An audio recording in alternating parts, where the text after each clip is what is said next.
Hello and welcome. My name is Meepolis, they, she, he, and this is Literally Graphic. And today we're flipping through The Woman in the Woods and Other North American Stories, a Cautionary Fables and Fairy Tales anthology published by Iron Circus Comics in 2022. I came across this book on my library's new acquisition page and quickly decided to make it my Indigenous read for the month. Unlike most comics that I pick up, this book does not seem to include any direct rating, but it was shelved in my library's teen section, which struck me, in my very unprofessional opinion, to be about right. Keywords that came to mind reading this anthology: creation, explanations, community, family, and culture. Flipping this book over to read the back, quote, Trickster Rabbit? Rougarou?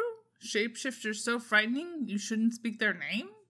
That's just the start of this collection of folklore from the indigenous people of so-called North America, retold in comic form. This fifth volume of the Cautionary Fables and Fairy Tales graphic anthology series is a thrilling, funny, and totally unexpected take on stories spanning so-called North America, with loads of traditional stories from Indigenous nations such as the Taino, Navajo, Odawa, and more.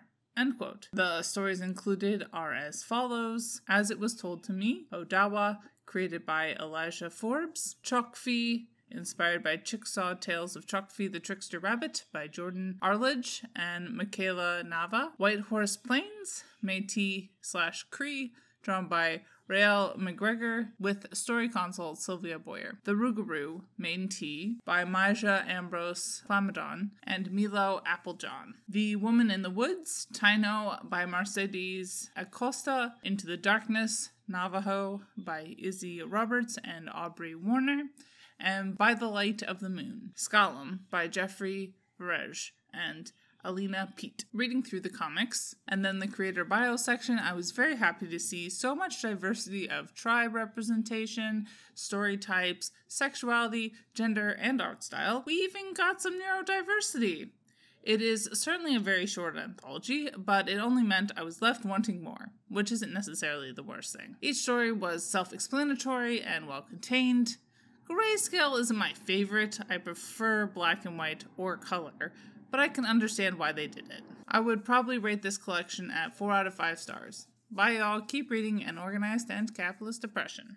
And as always, Literally Graphic is created on land that should be given back to the traditional landholders, which in this case is, to my knowledge, the Mississaugas of the Credit First Nation, Anishinaabe people, the Haudenosaunee Confederacy, and the Huron-Wendat Nation.